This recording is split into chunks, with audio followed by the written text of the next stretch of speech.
The clatter of a silver fork on a marble floor can be deafening in a room full of whispers. For Sophia, a waitress at Manhattan's most exclusive restaurant, it was the sound of her world about to shatter.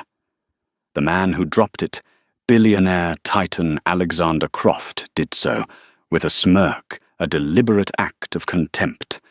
He wanted to break her to prove she was nothing more than the apron she wore. But he made one catastrophic miscalculation.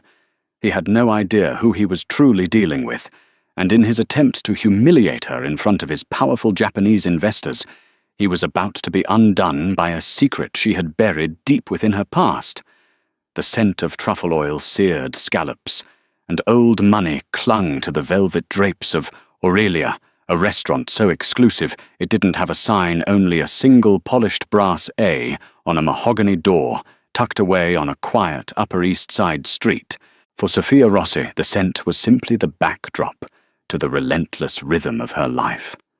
The whisper-soft tread of her sensible black shoes on plush carpet, the muted symphony of clinking crystal and silver, and the constant low-grade hum of anxiety that came with balancing trays laden with culinary masterpieces, worth more than her monthly rent. Sophia was 26, though the exhaustion that settled deep in her bones often made her feel a decade older. She moved with a practiced grace, a fluidity born from 5 years of navigating the tight spaces between tables occupied by the city's elite. Her smile, though genuine in its warmth, was a carefully constructed piece of armor. It had to be. At Aurelia, the clientele didn't just pay for food, they paid for an experience of seamless, unobtrusive perfection, and any crack in that facade was a cardinal sin. Tonight was no different. A Tuesday typically slower, but the room was still abuzz with the quiet confidence of inherited wealth and corporate power. Sophia adjusted the knot on her crisp white apron, the fabric a stark contrast to her simple black dress. The apron was more than just a uniform. It was a symbol, a constant reminder of her place in this glittering world she served, but could never truly inhabit. It represented student loans that loomed like a thundercloud, her mother's mounting medical bills, and the dream she'd been forced to put on, hold the one that felt further away, with every serving of foie gras terrine. Her station was section 3-6 tables, by the floor-to-ceiling windows that overlooked a private manicured garden. It was considered the best section, but also the most demanding. Tonight it held a hedge fund manager celebrating a hostile takeover, a Broadway producer dining with his latest ingenue, and a quiet elderly couple who had been coming every Tuesday for 30 years, and always ordered the same thing. Sophia knew their order by heart: Dover sole for him, the roasted chicken for her, a shared bottle of Sancerre. They were a small comfort, a predictable island in a sea of capricious demands. Sophia Table 12 needs more bread, and they're asking for that artisanal olive oil from Sicily again. Barked Robert, the maitre d' his voice, a low, urgent hiss. He was a man whose stress levels were directly proportional to the net worth of the diners in the room. On it, Robert. Sophia replied, her voice calm and even. She pivoted smoothly, her movements economical and precise. She fetched the bread basket and the ridiculously expensive olive oil, its bottle shaped like a Grecian urn. As she approached Table 12, the hedge fund manager, a man named Gregory Nash, with a florid face and a booming laugh, barely acknowledged her presence. He was regaling his sycophantic companions with the story of his latest corporate conquest. Sophia placed the basket on the table, her hand steady, her expression neutral. She was a ghost, a pair of hands, an entity there to fulfill needs before they were even fully formed. That was the job, to be invisible, yet indispensable. Her best friend and fellow waitress, a sharp-witted artist named Maya, caught her eye from across the room. Maya rolled her eyes in the direction of Nash's table, a silent communication of shared suffering and solidarity. Sophia offered a faint, fleeting smile in return. Maya was her lifeline in this place. They had started within a month of each other, two young women with big city dreams who found themselves bound by the shared indignity of serving people who had too much. They vented in the staff pantry, shared cigarettes in the alley behind the kitchen, and held each other's hopes aloft when their own arms grew tired. "Heard the big man is coming in tonight," Maya whispered, as they crossed paths near the kitchen's swinging doors. "Croft, with some Japanese bigwigs. Robert is about to have a full-blown aneurysm." Sophia's stomach tightened. Alexander Croft. The name alone was enough to cast a pall over the evening. He wasn't just wealthy, he was a predator in a bespoke suit, a real estate and tech mogul known for his ruthless business practices and his even more ruthless public persona. He collected companies like trophies and seemed to derive a perverse pleasure from casual cruelty. He dined at Aurelia once every few months, and his visits were legendary among the staff for all the wrong reasons. He was a tornado of entitlement, leaving a trail of belittled waiters, impossible demands, and paltry tips in his wake. Serving him was like drawing the short straw in a game of professional Russian roulette. "Let's just pray he's not in our section," Sophia murmured, a knot of dread forming in her stomach. "Amen to that," Maya said, before being summoned away by the clang of the service bell. Sophia took a deep breath, pushing the thought of Croft from her mind. She had to focus on the present moment, on her tables on the rhythm. She approached the elderly couple, Mr. and Mrs. Gable. "Mrs. Gable, how are you feeling this evening?" Sophia asked softly, her smile genuine for the first time that night. The woman's health had been frail lately. "Better for seeing you, dear Mrs. Gable," said her voice thin but kind. "My husband was just saying how you have the kindest eyes." Mr. Gable nodded in agreement. "You're a good girl, Sophia. Don't let this place harden you." His words meant as a kindness struck a raw nerve. Don't let this place harden you. It was a battle she fought every day.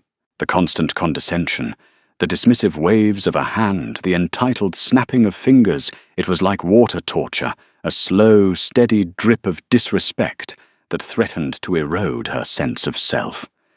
She was more than this apron. She had a degree in East Asian studies, with a minor in art history from Columbia. She had spent a year abroad in Kyoto, a time that felt like another life, a vibrant, colorful dream compared to this monochrome existence.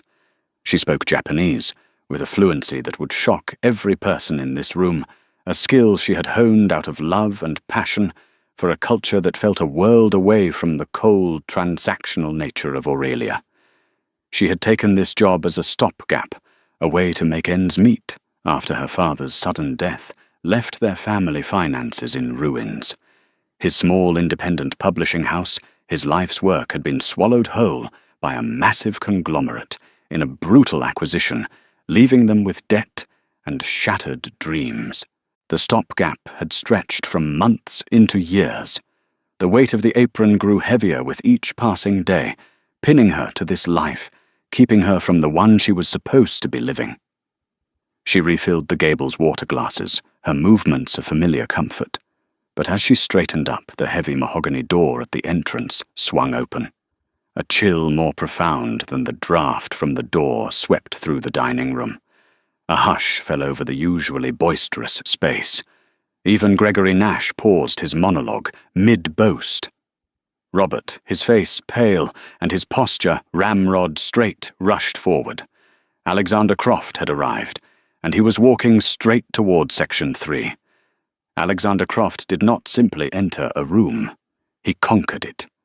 He was a man built of sharp angles and cold ambition, from his immaculately tailored charcoal suit to the severe predatory glint in his pale blue eyes.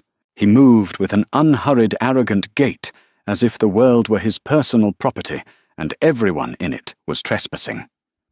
Flanking him were two younger, clean-cut associates who mirrored his expensive taste and wore expressions of nervous deference. But it was the group with them that drew the most attention. 3 Japanese men, all in their late 50s or early 60s, dressed in conservative dark suits. They carried themselves with an air of quiet dignity and intense observation that stood in stark contrast to Croft's ostentatious presence. Their leader, a man with a stern face, neatly combed silver hair and intelligent, watchful eyes, walked beside Croft, his expression unreadable. Sophia felt a wave of nausea. Of all the sections of all the nights, her heart hammered against her ribs. She saw Robert gesturing frantically, leading the party not to the large central table she had hoped for, but directly to the prime spot in her section. Table 14, the grand circular booth with the best view of the garden. It was the restaurant's most coveted table. Her table. Maya shot her a look from across the room, a mixture of pity and terror. Sophia could only give a slight, imperceptible shake of her head. There was no escape. This was happening. "Good evening, Mr. Croft. Welcome back to Aurelia." Robert said, his voice straining to sound welcoming and not terrified. "We've prepared your favorite table for you." Croft didn't respond to Robert. He was speaking to the lead Japanese man, his voice a fraction too loud, full of forced bonhomie. "Tanaka-san, you'll find no place better in New York. The best of everything for the best of partners." The man, Mr. Tanaka, gave a slight, formal bow. "You are most generous, Croft-san. The ambiance is refined." The word refined was delivered with a subtle inflection that Sophia, with her understanding of Japanese culture's emphasis on nuance, couldn't quite decipher. It could be a genuine compliment, or it could be a polite, neutral observation. As the party settled into the booth, Sophia steeled herself. She took a deep breath, pasted on her service smile, and approached the table. She felt 100 pairs of eyes on her, but the only ones that mattered were the cold, dismissive ones belonging to Alexander Croft. "Good evening, gentlemen. My name is Sophia, and I will be your server this evening. May I begin with some water for the table? We have still or sparkling." Her voice was a marvel of professional calm, betraying none of the turmoil raging within her. Croft didn't even look at her. He waved a hand dismissively in her direction, as if shooing away a fly. "Just bring the best champagne you have. Don't bother with the menu." A magnum. He then turned back to Mr. Tanaka, his smile wide and predatory. Sophia stood for a moment, invisible. It was a familiar feeling, but from Croft, it was sharper, more potent. It was a calculated display of power for his guests. "See how I treat the staff. They are nothing to me." She retreated to fetch the champagne, her movements precise and controlled. Inside, a slow burn of anger began to smoulder. This wasn't just about bad manners. It was a fundamental denial of her humanity. She returned with the champagne, a vintage crystal magnum, presenting it to Croft as protocol dictated. He glanced at the label, grunted in approval, and then gestured for her to pour. As she filled the crystal flutes, she was acutely aware of the Japanese delegation. Unlike Croft and his associates, they watched her. Not with judgment or dismissal, but with a quiet, analytical curiosity. Mr. Tanaka, in particular, observed her hands, her posture, the way she poured the champagne without spilling a single drop. His gaze was intense, and for a reason she couldn't fathom it made her even more nervous than Croft's open contempt. The initial conversation at the table was all business, masked in pleasantries. Croft was clearly in the final stages of closing a massive real estate deal with Mr. Tanaka's corporation, a Tokyo-based conglomerate called Nanbu Group. The deal involved a multi-billion-dollar development on the west side of Manhattan, a project that would reshape the city's skyline. Croft was laying the charm on thick, but it was a clumsy, brutish sort of charm. He laughed too loudly, his gestures were too expansive, and his understanding of his guests seemed to be based on tired stereotypes. "I know you gentlemen appreciate subtlety, the finer things," Croft boomed, raising his glass. Aurelia is the epitome of that. Every detail is perfect. The best ingredients, the best chefs. Absolute perfection. Just like the deal we are about to close. Mister, Tanaka smiled politely, a thin, almost imperceptible curving of his lips. Indeed, Croft-san. In Japan, we believe the spirit of a meal, the omotenashi, the heartfelt hospitality, is as important as the ingredients themselves. Sophia, clearing away a bread plate, almost flinched. Omotenashi. The uniquely Japanese concept of hospitality that went beyond service, anticipating needs with a pure, selfless heart.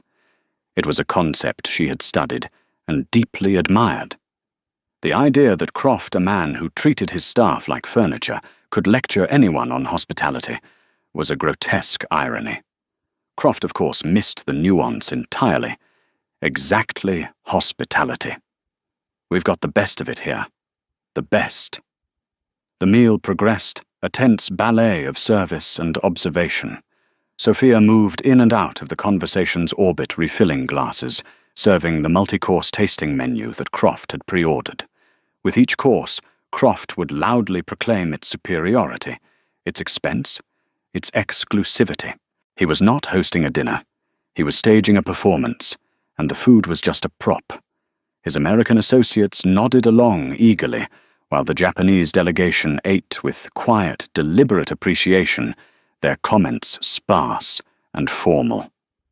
Sophia noticed the small things. She saw how Mr. Tanaka's junior associate, a younger man named Kaito, subtly shifted his boss's water glass closer when he saw it was getting low. She saw how they held their chopsticks with an effortless elegance, placing them neatly on the ceramic rests after each bite. They were a world of quiet etiquette and mutual respect, a world that made Croft's boorishness seem all the more glaring. The storm at the center of the table was Croft himself. He was loud, demanding, and utterly self-absorbed, but Sophia realized the true eye of the storm, the quiet, powerful center, around which everything revolved, was Mr. Tanaka. His silence was more potent than Croft's bluster. His watchful gaze held the power to make or break this billion-dollar deal. And for some inexplicable reason, that gaze kept falling on her. It wasn't lecherous or unkind. It was evaluating. He was watching how she handled Croft's casual cruelty, how she maintained her composure, how she did her job despite the disrespect. The realization sent a fresh jolt of anxiety through her. She was no longer just an invisible waitress. To one of the most important men in the room, she had somehow become part of the spectacle. Part of the test. A test she hadn't asked for and had no idea how to pass. The weight of the apron suddenly felt immense, a leaden shroud threatening to pull her under. The evening wore on, each moment stretching into an eternity under the oppressive weight of Alexander Croft's ego. The main courses had been served and cleared an exercise in Sophia maintaining a veneer of serene competence, while her insides twisted into knots. Croft had found fault with nearly everything, not because there were actual faults, but because finding them was a way to assert his dominance. The steak was a degree too rare. The wine wasn't breathing correctly. The lighting was casting a shadow on his side of the table. Each complaint was delivered loudly for the benefit of his audience, a performance of a man who could bend the world to his will. Sophia handled each complaint with a quiet, "Of course, sir, I will see to it immediately," her professionalism a shield against his venom. She knew arguing or showing frustration was exactly what he wanted. It would be a confirmation of his power. Her calm, however, seemed to enrage him further. It was a subtle form of defiance he couldn't quite put his finger on, and it pricked at his vanity. The final act of the culinary performance was set to begin. The head chef at Aurelia, a temperamental genius named Antoine, had prepared a special dessert for Mr. Tanaka's party. It was an off-menu creation, a highly intricate dish that was a fusion of French technique and Japanese aesthetics. It featured a yuzu-infused mousse matcha sponge and a delicate sugar sculpture crafted to look like a cherry blossom branch. It was a dish designed to impress a culinary bridge between two cultures. As Sophia placed the exquisite creations before the guests, a hushed awe fell over the table. Even Croft's associates looked impressed. The dessert was a work of art. Mr. Tanaka examined the dessert with genuine appreciation. He looked at the delicate sugarwork, the dusting of matcha, and nodded slowly. "This is remarkable," he said, his voice holding a note of true admiration. The chef clearly understands the concept of miyabi, of courtly elegance. Croft seized the opportunity. This was his chance to prove his sophistication, to align himself with Mr. Tanaka's refined sensibilities. But he knew nothing of miyabi, and he had no interest in the dish itself, only in how he could use it. He saw the dessert, and he saw his waitress, and a cruel, terrible idea began to form in his mind. He would use one to break the other. He leaned back, a malicious smirk spreading across his face. He let the silence hang for a moment, before turning his cold gaze fully on Sophia. "Waitress," he said, his voice dripping with condescension. The word hung in the air, a deliberate refusal to use her name, reducing her to her function. "My guests are very impressed. They are connoisseurs. They appreciate nuance." Sophia stood perfectly still, her hands clasped behind her back. "I'm very glad you are enjoying it, sir." "Oh, we haven't enjoyed it yet." Croft countered, his smirk widening. "Before we do, my associate, Mr. Tanaka, has a deep appreciation for the culinary arts. He needs to understand the inspiration, the philosophy behind the dish." He gestured towards Mr. Tanaka, who was now watching the exchange with an unreadable expression. The other Japanese men had stopped their quiet conversation and were also observing intently. "I'm sure the chef could—" Sophia began, but Croft cut her off with a sharp, dismissive wave. No, I don't want the chef. I want you to do it," he commanded. The air crackled with tension. "Explain it. To Mr. Tanaka. Explain the cultural significance of the ingredients, the symbolism of the cherry blossom, the balance of flavors." A nervous titter went through Croft's associates. They knew what was happening. This was a classic Croft power play. He was setting an impossible trap. How could a simple waitress possibly possess that kind of specialized knowledge? Sophia's mind raced. Her throat went dry. This was it. This was the moment of ultimate humiliation he had been building towards all night. He wanted her to stammer, to flounder, to be exposed as ignorant in front of these powerful men. He wanted her to fail. But then he added the final venomous twist. "Oh, and one more thing," Croft said, his eyes gleaming with malice. "Do it in his language.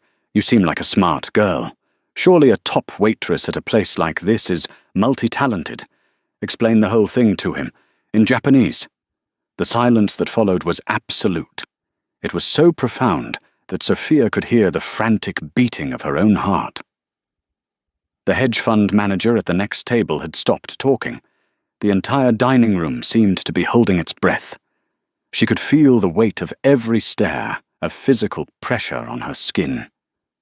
She saw Robert the maitre hovering near the service station, his face a mask of helpless horror.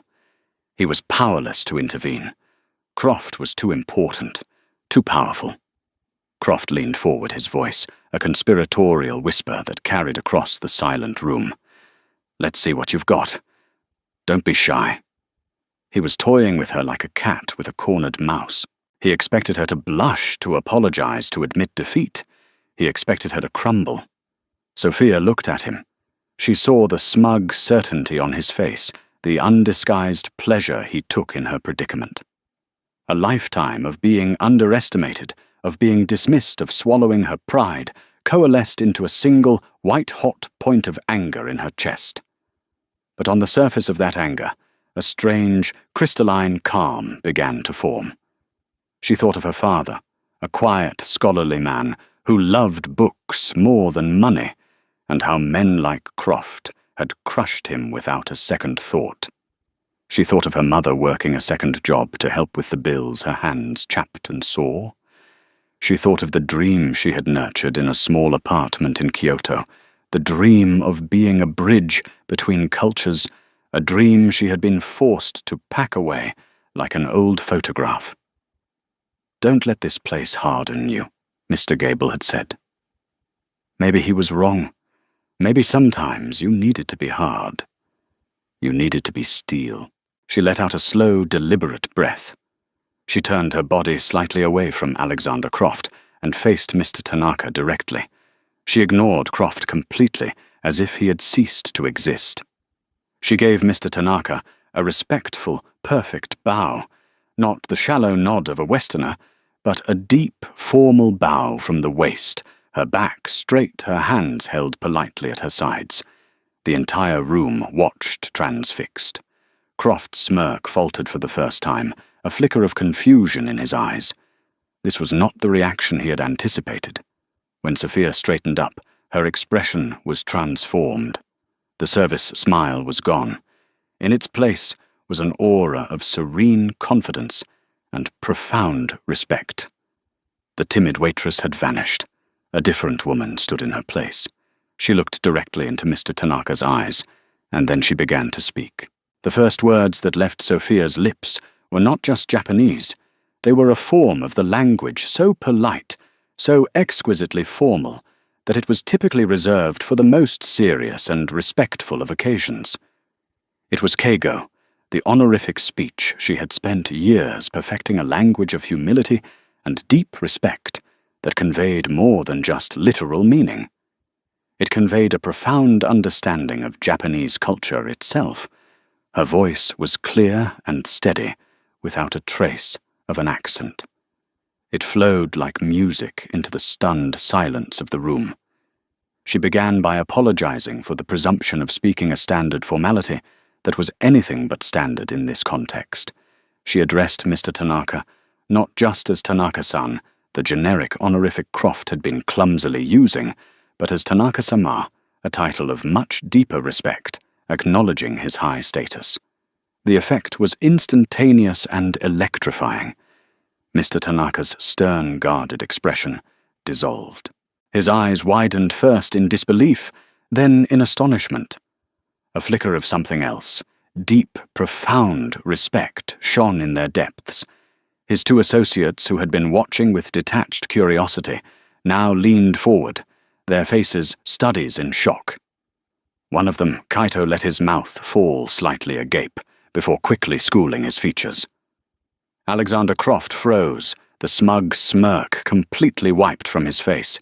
He stared at Sophia, then at Mr. Tanaka, a dawning horror spreading across his features. He couldn't understand the words, but he could understand the reaction. This wasn't the stammering, humiliating failure he had engineered. This was something else entirely. Something he couldn't control. Sophia, now fully in her element, continued. She was no longer performing a task. She was sharing a piece of her soul. She didn't just describe the dessert. She wove a story around it. She spoke of the yuzu fruit, explaining not only its flavor profile, but its significance in the winter solstice traditions in Japan, a symbol of purification and new beginnings. She described how its bright citrus notes were meant to cut through the richness of the meal, cleansing the palate and the spirit. She then moved to the matcha, explaining its central role in the tea ceremony shanoyu. She spoke of the principles of harmony, respect, purity, and tranquility that the ceremony embodies. She explained that the chef's use of a fine ceremonial-grade matcha was a nod to this tradition, an attempt to bring a moment of Zen-like peace to the end of the meal. Her language was poetic and evocative, painting a picture for the Japanese delegation that went far beyond a simple list of ingredients. Finally, she addressed the sugar sculpture, the delicate branch of cherry blossoms. Here her voice softened, imbued with a gentle, almost reverent quality.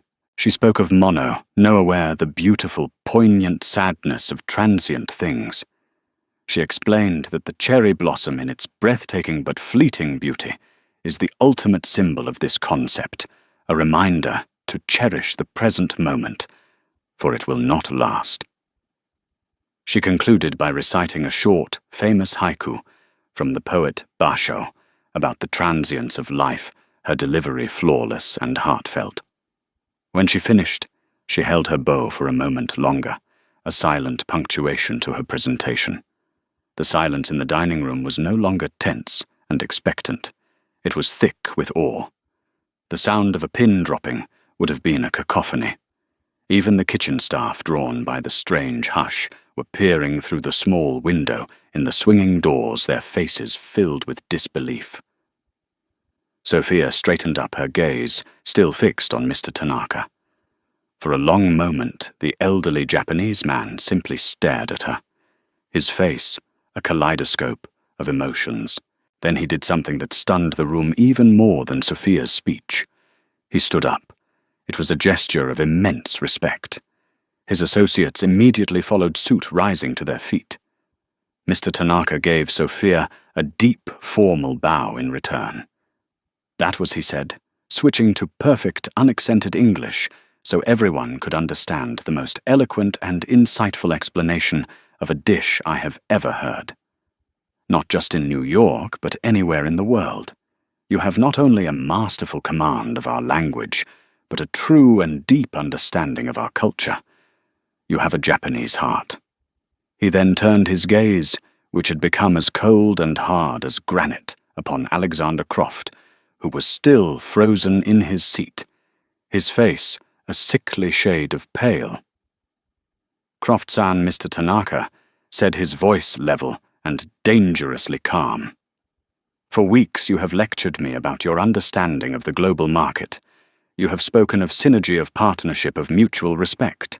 You have told me that you appreciate the finer things. He gestured with a flick of his wrist toward Sophia. This young woman, he continued, his voice ringing with authority, in 5 minutes, has shown more respect, more cultural intelligence, and more grace than you have shown in 5 weeks. You wished to test her, but in fact you were the one being tested. Croft's face, if possible, grew even paler. He looked like he had been physically struck. Tanaka-sama, I don't understand. It was just a joke. A bit of fun. He stammered, his usual arrogance completely shattered. A joke. Mr. Tanaka's voice was sharp. Humiliating a person you believe to be beneath you is what you consider fun. We at Nanbu Group believe that how a man treats those with no power is the truest reflection of his character. We believe in omotenashi, a concept you clearly have no grasp of. It is about respect from the heart. Your heart, Croft-san, appears to be empty. Mr. Tanaka then looked back at Sophia, his expression softening once more. May I ask your name? It's Sophia, sir. Sophia Rossi. Sophia-san. He said the use of san, now a clear mark of personal respect. You do not belong here. He reached into his suit jacket and pulled out a sleek, black business card case. He carefully extracted a card and, holding it with both hands in the formal Japanese manner, presented it to her. This is my personal card. My company has a large office here in Manhattan. We are always in need of intelligent, culturally fluent individuals to act as liaisons and consultants. A person with your skills and your character is invaluable. This is not a job waiting tables. This is a career. I would be honored if you would call my personal assistant tomorrow to schedule a meeting. Sophia took the card, her fingers trembling slightly. The thick embossed paper felt heavy in her hand, like the weight of a new future. Thank you, sir, she whispered, her voice thick with emotion. Thank you. Alexander Croft could only watch, speechless and utterly defeated. His grand performance had ended in a catastrophe of his own making. He had tried to extinguish a small light, only to find he had been standing in the shadow of a star. The entire room had witnessed not the humiliation of a waitress, but the public soul-crushing demolition of a billionaire. The aftermath of Sophia's stunning revelation rippled through Aurelia like a seismic shockwave. The invisible walls that separated staff from clientele, power from servitude, had been momentarily dissolved. For a few charged moments, everyone in the room was united in their astonishment, their focus entirely on the waitress, who was no longer just a waitress, and the billionaire who had been so thoroughly and publicly unmade. Mr. Tanaka and his delegation did not stay for the dessert they now understood so intimately. With a final respectful nod to Sophia and a look of pure ice directed at the still floundering Alexander Croft, they turned and walked out of the restaurant. There were no handshakes, no parting pleasantries, just a silent, dignified exit that spoke volumes. The multi-billion-dollar deal which Croft had believed to be in his grasp had just walked out the door with them. Its departure was as quiet and devastating as the collapse of a building from the inside out. Croft's two associates, their faces flushed with a mixture of horror and embarrassment, scrambled to their feet. One of them threw a black corporate card onto the table without even looking at the bill, and they scurried after the Japanese delegation, leaving their boss to sit alone in the cavernous booth. Alexander Croft remained seated, a solitary diminished figure, surrounded by the trappings of a feast he could no longer stomach. The exquisite dessert sat untouched before him, the delicate sugar cherry blossom, now seeming to mock him with its transient beauty. He stared at it, his pale blue eyes, usually so full of predatory fire, now vacant and glassy. He had been so focused on the small victory of humiliating Sophia that he had failed to see the war he was losing. He had treated the negotiation like a conquest, the dinner as a display of dominance, and Mr. Tanaka as just another asset to be acquired. He had fundamentally misunderstood everything. The silence that now enveloped his table was the sound of his own arrogance echoing back at him. From across the room, Sophia watched him. There was no triumph in her gaze, no gloating, only a quiet, weary sense of finality. She felt a strange, hollow pity for him. He had all the money and power in the world, but as Mr. Tanaka had pointed out, his heart was empty. The spell in the dining room finally broke. A low murmur of conversation started up again, but the atmosphere had irrevocably changed. Diners glanced at Sophia with newfound respect and curiosity. They whispered amongst themselves, recounting what they had just witnessed. She was no longer invisible. Robert the maître d' approached her, his face a jumble of emotions, awe relief, and a healthy dose of fear for what had just transpired. "Sophia," he began, his voice barely a whisper, I have never seen anything like that." "Are you all right?" "I'm fine, Robert," she said, her voice steady. She glanced at the business card still clutched in her hand. "I'm more than fine." What he did, it was monstrous. Robert continued, shaking his head. "I should have stepped in. There was nothing you could have done," Sophia replied, offering him a small, reassuring smile. "It's over now." It was true. Something had ended tonight. The long, exhausting chapter of her life, defined by the white apron and the silent swallowing of pride, was over. The card in her hand wasn't just a piece of paper.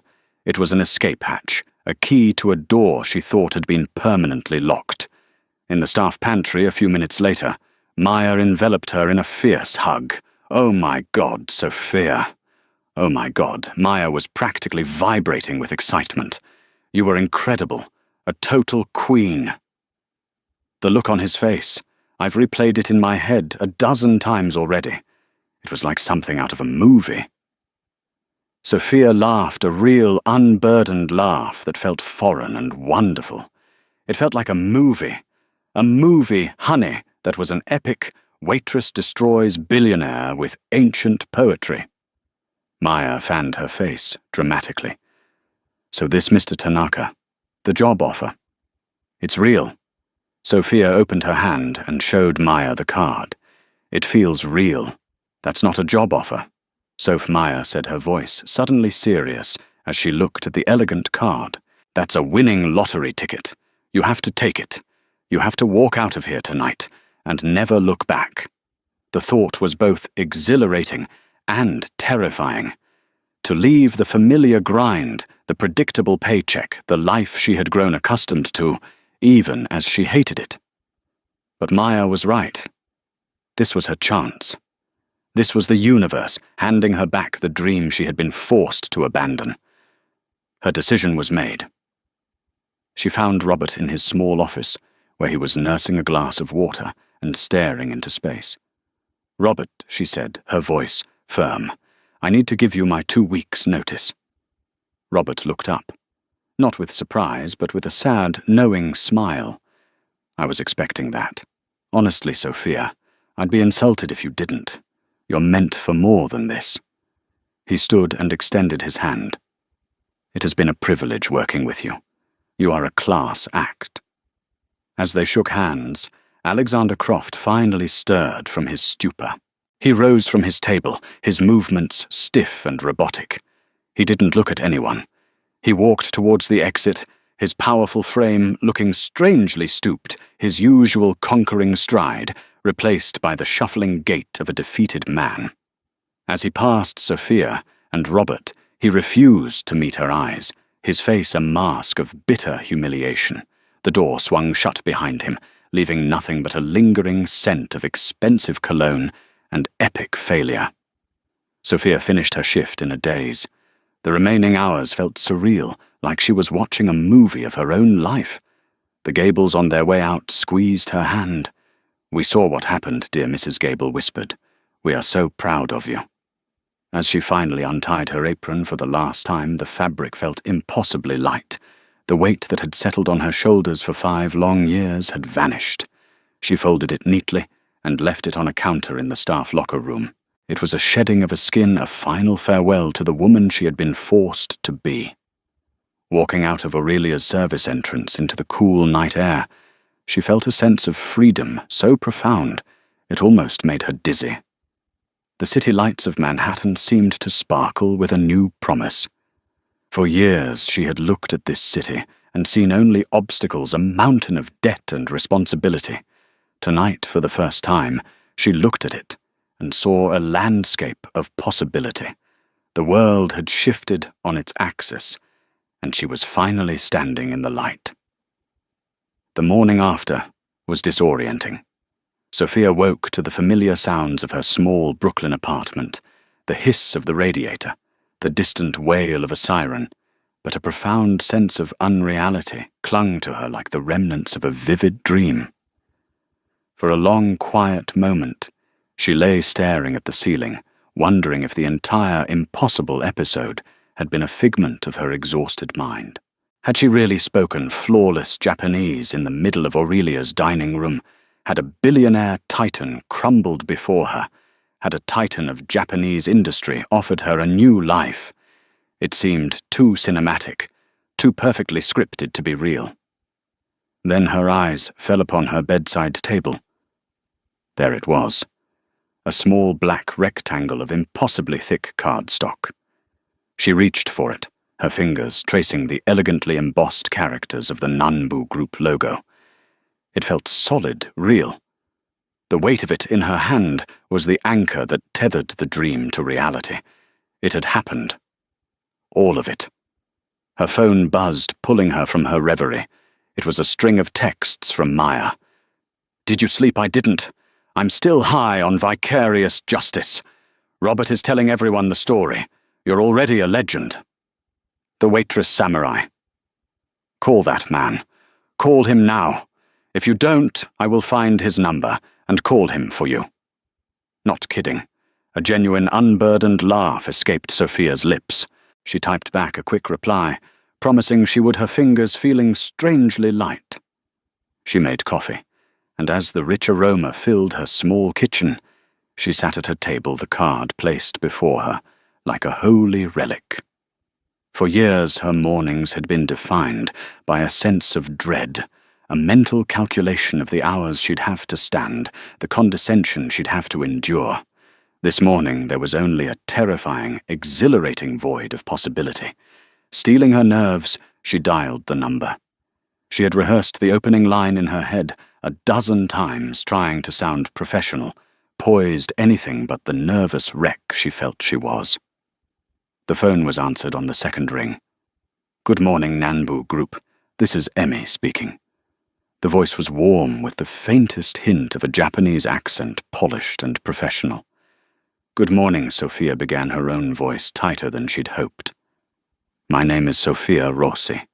I was given this number by Mr. Tanaka last night."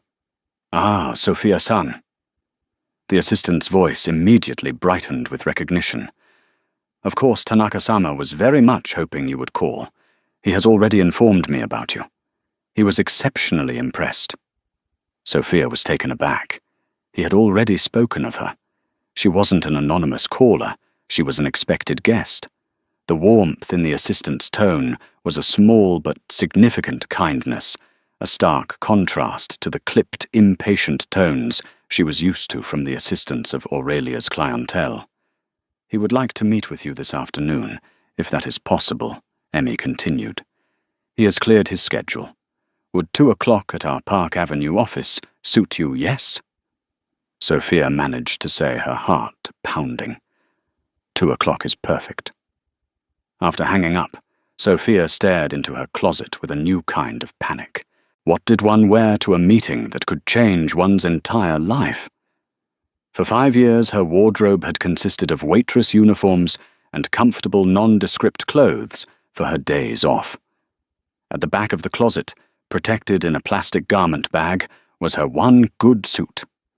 It was a simple charcoal grey outfit she had bought with her first student loan refund for a round of college scholarship interviews. It represented a former version of herself, a girl full of academic ambition and untested dreams. She pulled it out. As she dressed, she caught her reflection in the mirror and felt a jarring sense of imposter syndrome. Was she just a waitress playing dress-up? The suit felt foreign on her body, the fabric too stiff.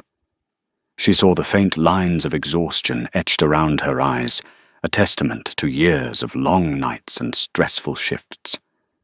But as she looked closer, she also saw a new light in those eyes, a flicker of the defiance from last night, a glimmer of the hope for today.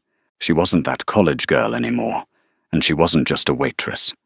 She was something in between, something new forged in the fires of Aurelia. She took a deep breath, straightened her shoulders, and for the first time felt the suit settle on her, as if it belonged. The Nanbu Group's headquarters was an oasis of tranquility amidst the chaos of Midtown Manhattan. The lobby was a masterclass in Japanese aesthetics, a celebration of Shibuya simple, subtle, and unobtrusive beauty. There were no gilded mirrors or ostentatious chandeliers like at Aurelia. Instead, there was a wall of rough-hewn slate over which a sheet of water trickled silently, its sound a calming whisper. A single magnificent ikebana flower arrangement stood in the center of the room, its branches reaching asymmetrically towards the light from a vast skylight. The air smelled of hinoki wood and clean water. This wasn't a place built to broadcast power. It was a space designed to inspire harmony. Emmy the assistant greeted her with a warm smile and a slight bow. "Sophia-san, welcome. Tanaka-sama is ready for you." She was escorted to a private elevator and then to the top floor, into a spacious corner office where 3 of the 4 walls were pure glass, offering a breathtaking, godlike view of Central Park unfolding below. Mr. Tanaka stood to greet her. He was dressed in a simple dark grey sweater and slacks, looking more like a university professor than a corporate CEO. His smile was genuine and kind. "Sophia-san, thank you for coming on such short notice," he said, gesturing to a comfortable seating area away from the imposing desk. "Please sit. May I offer you some tea?" He didn't summon an assistant, but poured the tea himself from a beautiful cast-iron teapot into 2 small, handleless ceramic cups. The gesture was one of humility and respect, and it immediately put Sophia at ease. "I must apologize again if my actions last night caused you any embarrassment," he began once they were seated. "My display of anger was uncharacteristic. But in my culture, to witness such a flagrant act of disrespect, an attempt to use one person's dignity as a stepping stone for one's own ambition, it is something I find intolerable." "You have nothing to apologize for, Tanaka-sama," Sophia replied, her voice now steady. "You gave me a chance to find my voice again. I haven't used it in a very long time." Their conversation flowed easily. He asked about her time at Columbia, but he was less interested in her grades than in her passions. He asked about her year abroad in Kyoto, and his eyes lit up when she spoke of her love for the Ryoan-ji rock garden and the quiet beauty of the philosopher's path in autumn. It was less an interview and more a meeting of kindred spirits, a gentle probing conversation that sought to understand the person, not just the resume. Finally, he leaned forward slightly, a more serious expression on his face. "Your deep appreciation for our culture, especially for the traditional arts, is remarkable. It reminds me of another American I knew many years ago. A man of great passion and integrity. He was a publisher." Sophia felt a strange, prickling sensation on her skin. "He believed that art was a bridge between souls." Mr. Tanaka continued, his gaze distant for a moment. He sought out obscure artisans, potters, and calligraphers that even many Japanese people had overlooked. He wanted to share their spirit with the world. He was a true gentleman. He focused his gaze back on Sophia. "You mentioned your father was in publishing. May I be so bold as to ask the name of his press?" The air in the room suddenly felt thin. "It was called the Rossi Press," Sophia said, her voice a near whisper. A profound stillness settled over Mr. Tanaka. His eyes, already so expressive, widened with a slow, dawning recognition that sent a shiver down Sophia's spine. He said nothing for a long moment, simply staring at her, as if seeing her for the first time. "William Rossi," he said softly. "Your father was William Rossi." He rose from his chair and walked over to a magnificent floor-to-ceiling bookshelf, crafted from a light, fragrant wood. It was filled with books in both English and Japanese. His fingers scanned the spines, moving with a sudden, urgent purpose. He found what he was looking for, a large, beautifully bound art book, and pulled it carefully from the shelf. He returned and placed it on the low table between them. The cover was a photograph of a single, stunning ceramic bowl, its glaze a cascade of imperfect, asymmetrical blues and greens. It was simple, profound, and achingly beautiful. The title read, "The Soul of the Kiln, the Art of Mashiko Pottery." And there at the bottom of the cover were the words that made Sophia's heart stop the Rossi Press. A strangled gasp escaped her lips. She reached out a trembling hand and touched the cover. The memory, sharp and painful, hit her with the force of a physical blow, her father at his desk late at night, surrounded by proofs of this very book, a lamp casting a golden glow on his tired but ecstatic face. This book had been his magnum opus, the culmination of his life's passion.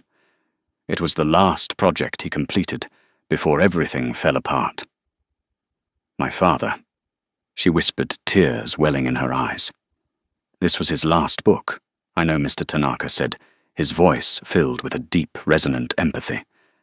"I knew your father, Sophia-san. The Nanbu Foundation was a silent partner in this project. We helped fund his research trips. I met with him several times, both here and in Japan. He was a rare spirit. He wasn't interested in profits. He was interested in preservation, in beauty. An honorable man." He paused, choosing his next words with deliberate care. "I was deeply saddened to hear of his passing, and I was angered when I learned his press had been acquired and dismantled. It was treated as a disposable asset by a soulless corporate raider. He looked directly into Sophia's tear-filled eyes. The conglomerate that executed that hostile takeover, the one that swallowed your father's life's work to get at a larger media property it wanted to strip for parts. It was one of the very first major acquisitions of a young, ruthless real estate developer named Alexander Croft. The words struck Sophia with the force of a lightning bolt, illuminating everything with a terrifying, brilliant clarity. Croft. It had always been him. The architect of her family's ruin, the catalyst for her 5-year sentence at Aurelia, the reason her father's legacy had been turned to dust. It was the same man whose face she had seen contort in humiliation last night. The universe hadn't just handed her a moment of victory. It had handed her a moment of perfect poetic justice. Her confrontation wasn't random. It was the culmination of a decade of struggle, a karmic circle, closing in the most spectacular and public way imaginable. She had not just stood up for herself. She had, without even knowing it, stood up for her father. The tears now flowed freely, a cathartic release of years of pent-up grief, anger, and a helplessness she thought would never end. It all made sense now. The weight of the apron, the sting of every humiliation, the long nights of exhaustion, it was all part of a story that had led her right here, to this office, to this moment of revelation. When she finally composed herself, her vision clear and her heart strangely calm, she saw that Mr. Tanaka had placed a formal job offer on the table. The title was Cultural Liaison and Special Projects Coordinator, the Nanbu Arts Foundation. The work, as he described it, was to do exactly what her father had done to find, nurture, and promote art that built bridges between cultures. Your father was a master bridge builder, Sophia-san Mr. Tanaka said, his voice gentle. It is clearly a gift that runs in your blood. His work was cut short. We would be honored if you would help us continue it. Sophia Rossi walked out of the Nanbu Group building into the bright afternoon sun. The city no longer felt like an adversary. She looked at her reflection in the building's gleaming glass doors and saw not a waitress, not a victim of circumstance, but the proud daughter of William Rossi, her face wet with tears, but her eyes burning with a newfound purpose. The story was not over. A chapter had ended, but her own true story was just beginning. That night, one woman's life was reborn from the ashes of another man's arrogance. Sophia's story is a powerful reminder that our true value is not defined by our job title, our uniform, or the assumptions of others. It resides in our character, our hidden talents, and the quiet dignity with which we carry ourselves. Alexander Croft saw a waitress. Mr. Tanaka saw a soul. It reminds us that every person we meet is fighting a battle we know nothing about and possesses a story worth hearing. True strength isn't about humiliating others, but about having the grace and knowledge to stand tall when challenged. What did you think of Sophia's incredible moment of triumph? Let us know in the comments below. If her story of justice and vindication moved you, please give this video a thumbs up, share it with someone who needs to hear it, and don't forget to subscribe for more real-life stories that will inspire and amaze you.